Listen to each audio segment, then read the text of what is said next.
Welcome to the At the Table podcast, episode 3. Yes. Right? 3 feet.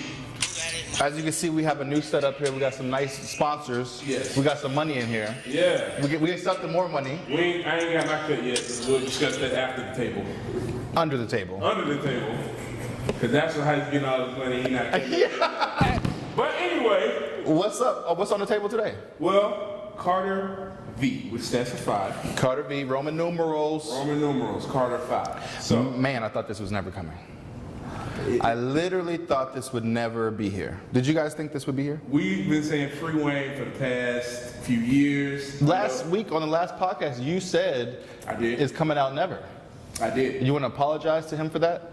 I apologize to Wayne. I apologize to everybody involved, Resonate, Toya, the guy that shot up Wayne's bus that, tried to, we're not going to talk about that yet. But anyway, shout out to Carter 5. We can talk about some of our best songs. Of course, when you just played Dedication is up there.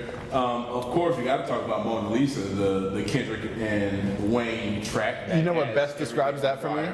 What's up? The meme that I saw online of 2 goats singing into a microphone. Yes. And then it said Kendrick and Wayne on Mona Lisa. Or it could be me and you at the table. At the Table podcast. But that has to be one goat and like a bunny. But why you gotta talk bad about yourself like that, bro? You gotta love yourself more than that. I love myself. You're not a bunny. So I'm the goat. Anyway, so my favorite song, Dedicate, I also like Uproar. Uproar was really good. Everybody in New York loves the Uproar. Well, because it's got the Swiss Beats instrumental. Yes. What else? They had another one. It's actually a special delivery. That's what it is. But it's by Swiss Beats though, ain't it? No, I don't think so. Swiss Beats made special delivery back then with, who's the guy? G-Dep. Ooh, you didn't know his name. It was G-Dep though, and Swiss Beats. That's debatable. That's that could We can talk about it. Anyway, what other songs you like about it? There's another one called Can't Be Broken. Yes. I love that one. That's inspiring. For all you haters out there that try to break anything we got going on, that's for you. Like we break bottles over you haters' heads. Like Remy Ma does. No, Remy Ma bust bullets. No, the Brat. Remy, yeah. The Brat bust Yeah. chicks in the head with bottles. The Brat hits bitches on the head with bottles. What other song you like? I think that's as far as I haven't listened to all 23. I was surprised he put that many out. To be fair, I'll give Wayne a benefit of the doubt. It's actually 23 and like maybe 4 or 5 skits. Okay. It's kind of like 18 or 19 actual. Which is what it should be, how it used to be. Yeah. Didn't it sound like it was actually recorded back in like 2010 though? Some of them. Which is, of course, I wouldn't say 2010 because Carter 4 came out in 2011. When did Carter, did it? Really? It did. Yep. Because I remember that's when he had a bunch of... You're right about that. He had a bunch of interludes on there with different artists. He had he had Andre 3000, Bun B, Tech 9, all the interludes, Nas. Yep. So, and those are some of the best tracks on there. So You're right. shout out to Wayne. Okay. So- Yeah, those are my favorites. Next thing, Birdman and Thug versus Wayne. Man. Interesting. Over the past month or two, Birdman has gone out of his way to prove to the world that him and Wayne are good, that they're straight. But it comes out last Friday that Cobb County is investigating both Thug It would be Cobb and County, Birdman wouldn't it? It would be Cobb into County. the shooting of Lil Wayne's tour bus. Fuck Cobb County. A few years ago. How's it fuck Cobb County? They shot the bus up. Well, Cobb, nobody likes Cobb County. Well, I think Wayne would like it if he finds out who shot his bus up. That's not something that you can sweep under the table. Yeah, big boy. Sorry about that death tip I gave you last week, bro. We cool big though, boy, right? we good. We good. Good. I'm gonna get you that 50 million, when I got it. Wayne ended up getting the money back. Well, at least he got to release the Carter 5. Wayne ended up getting the money. But anyway, Thug, I can't be putting all this out here. I live in Atlanta, so we know what it is. So I can't really be talking too much about anything like that. But he's involved with that too, ain't I don't know. Allegedly. I don't know. Allegedly. I don't see nothing. I don't see it. I'm blind. Blind to your haters. I'm blind to everybody. I don't see nothing. What's on the table? But what about that though? For real, if that really happens, if that's the case, what do you think about Thug that? already has a bunch of things he's going through right now legally, so this should just be another. But putting a hit out on your son though. That's debatable. I don't know what their blood. Did you hear the phone call? I didn't hear the phone call. Come get your money. Come pick up your money. You did what you had to do. Ooh. Wow. Then a couple minutes before that, Thug was calling up the phone. 4 or 5 calls to the guy who did the hit. Birdman, right after the hit, 2-3 calls to the guy. Damn. The guy's in jail now. All this over music? It's a lot of money though. It's deeper than rap. Yeah, but it's started by rap. Well, I gotta get off this subject because I like my life. And I want to make it down to 2019. I'm gonna make it to 2019. Or this is gonna be a solo show. That's fucked up. That's all you care about is the show? The show must go on, ain't that right? Next subject! I'm tired of talking about this guy. I don't want to talk about this guy actually anymore. You wrote it down, and you printed it up. I did not write this down. This is what the people wanted to hear about. You wrote it down, you printed it up. So let's talk about the next subject, which is SNL Kanye West. On the Make America Great. I got a new sound. MAGA. Sound. MAGA. MAGA hat. And the quote says, if I am inspired by you, I don't have to agree with the your Yankee policies. paper planes. Where's the paper planes over there? I got this from New Era. Shout out to New Era in Chicago. They let me go to their actual headquarters with Jabrizi and pick out a whole bunch of hats. Shameless Jabrizi plug. And he went off the. He went ham with it. He took like 20 hats. I was like, dang, bro. You know, maybe just get 5. But he's like, nah, bro. I'm gonna get 20. And but shout out to New Era. We about to have them Jabrizi caps coming soon. So we're talking about hats. Kanye wore his Make America Great Again hat. MAGA. What do you think about this? I just think at this point it's obvious that he's trolling. I mean, at this point it's just like, all right, it was cool. I mean, it was never cool, but it was like controversial in the beginning. But now it's just like, you're gonna wear the hat? Well, yeah. Yeah, I agree. I think somebody else said like this is kind of like when a kid that's like 9, maybe in between the ages of like 7 and 11. They do stuff just to be controversial, just so they'll have somebody to say something. To get a reaction. Yeah, just to get a reaction because they want to stand out. And that's what he does look like. They may not be particularly extraordinary, which is, in Kanye's case, of course, not the case. He's a great rapper. But he's doing something to stand out or for attention. So I don't know what the situation is. I think that, the Kanye that I listened to in 2004 up through college, and as I graduated, that guy this is not that same person. So yeah. Yeah, it's almost to me like a midlife crisis. And like you said, 41. He does seem like he's acting like a 7 to. He looks like a little kid. He's doing songs with Little Pump and dressing up in a Fiji sparkling water. I mean, I love sparkling water. We already talked about that last podcast. But really, bro, you look like you're really clowning yourself. Yeah. You look like a fool. Yeah, with your pants on the ground. Pull up your pants. Shout out to Bill Cosby.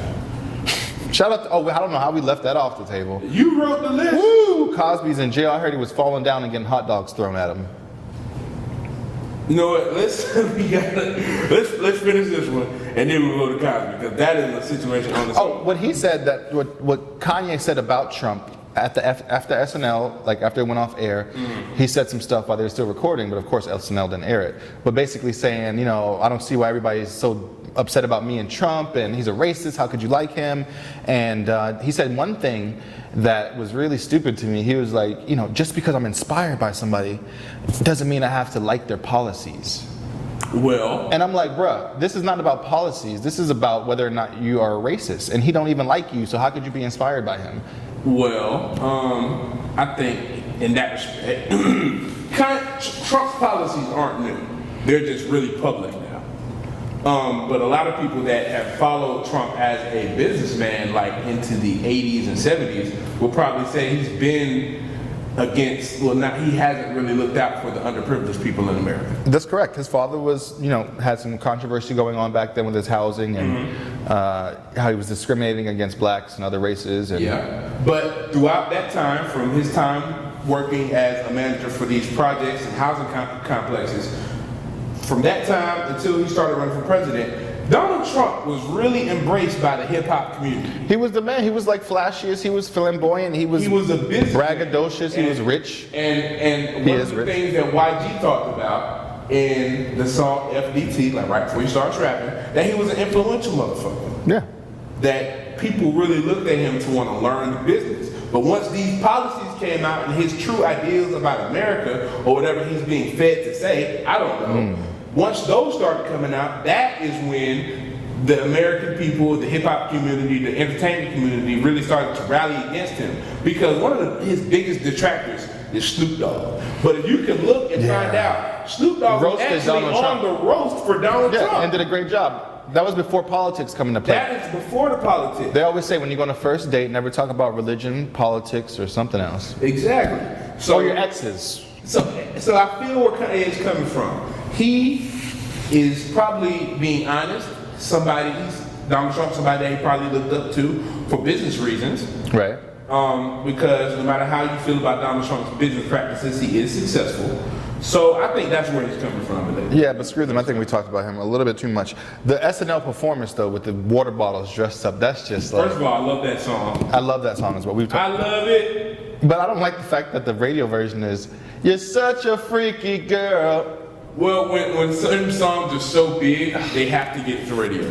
I mean, but you could have just said, "You're such a..." Nah, they need something. That's too much space. All right. Well, then and you don't want to even in radio. You don't even want to imply that a bad word is being said. The performance was shit. Little Pump sucked. Kanye West sucked. I like the video part, excluding Adele Gibbons. Like, I feel like of all the videos that Kanye could have had, like a bitch with a huge ass and tits in. We already talked about this last week on the podcast. Good, but we got to talk about it in regards to this. Like even the SNL performance, you could have had a huge ass. Get some new material, bro. We could have had a huge ass in that video. I'm over. Okay, whatever. The 13th Amendment. 13th Amendment. It should be abolished by Kanye West. That's what he said. Kanye Omari West. You motherfucker, you. Okay, I'm joking. But anyway, a lot of people when they saw that, they were like, "Hey, Kanye West wants to bring back slavery." It was a choice. Slavery was a choice, but legally, that's a die. Yeah.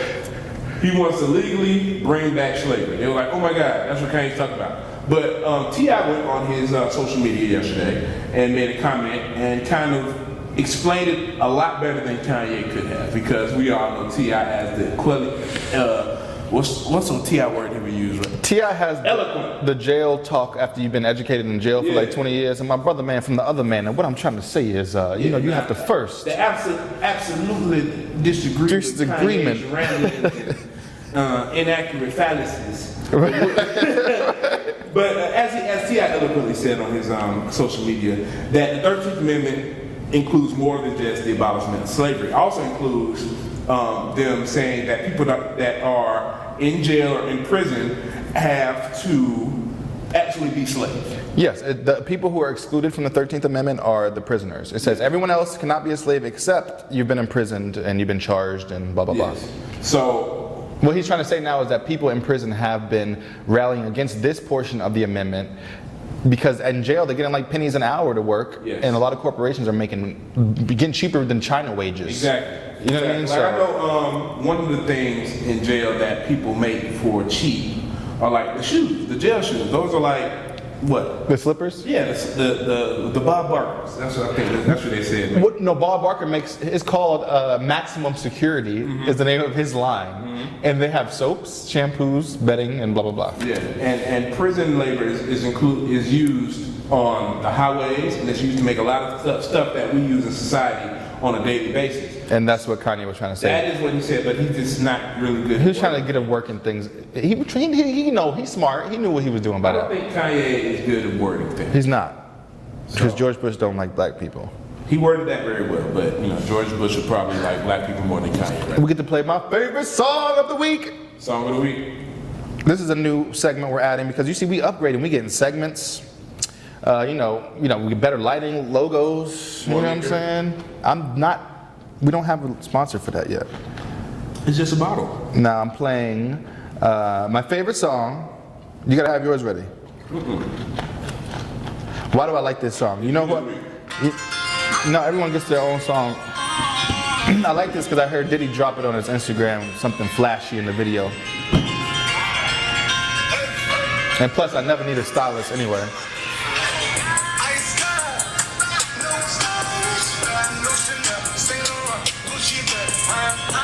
I don't like this song. And I'm a guy that likes Drake.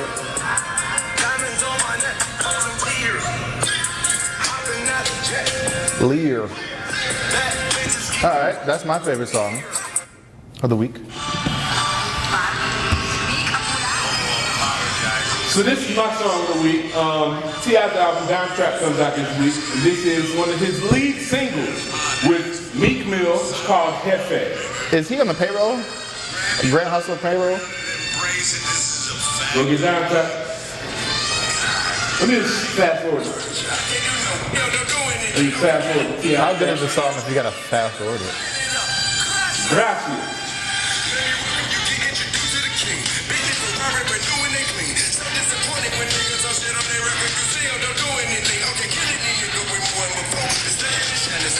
Down Trap in stores this week. All right, so we want you guys to comment below which song is better. Which do you prefer? Down Trap, HeadKrack. Or my song, which was? No silence. Thank you. I ain't even got to say it myself. You know what I'm saying? I got my co-host to do that. Anyway, Cardi B club fight. Oh! She's getting a lot of bad PR. What happened to the good girl that everybody loves who's just so happy to be in the industry? Wait a minute. What? Who? When was Cardi B ever the good girl? She was the good girl that everybody adored. Okay, let's rewind. You don't got that? Tiago. Yes. Cardi B's first song was what? Kodaq Yellow. Yes. One of the first bars in that song. Little bitch, you can't fuck with me if you wanted to. That is the first bar of her biggest song. Well, at the time, one of her biggest songs. So tell me where this little girl, we knew what the fuck Cardi B was. We knew who Cardi was. She's a fucking thug. She's a gangster. She's a blood missus. And we love that shit. We love gangster Cardi. Now tell me where this good girl coming from. Okay, here's the thing.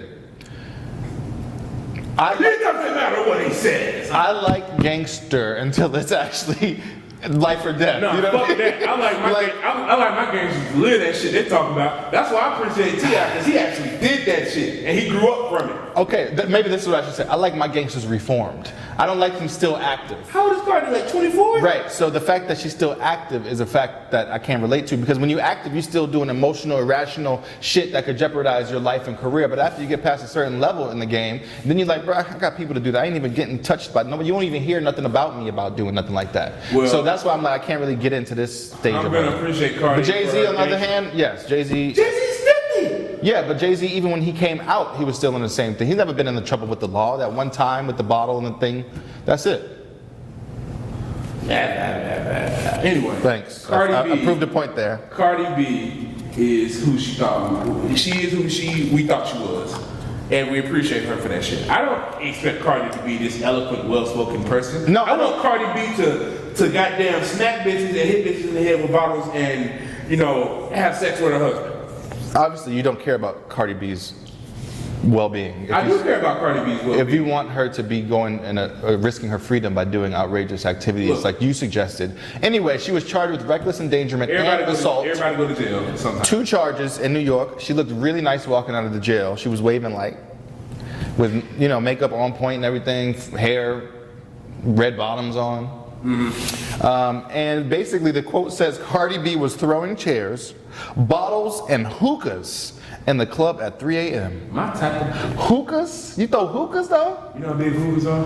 Hookahs is dangerous. Hookahs get kind of fucking big. My type of bitch. How do you throw a hookah? That's just mean you was just grabbing anything like, you slept with my man. Now, what I would disagree with is you don't need to be going after the bartenders for that shit. Take that shit up with your nigga. I agree. I always say it's stupid to go after the other woman. No, so I can't see that. Oh, I just got a text from the producer. He told me to say, What did he say? ask what viewers is what he was trying to say. Ask what viewers should want to see on the next episode and do all shout outs. So viewers, what do you guys want to see on the next episode? Let us know in the comments below. And subscribe up here. Subscribe. Over there. And like below. And drink here. No. Because apparently I'm alcoholic.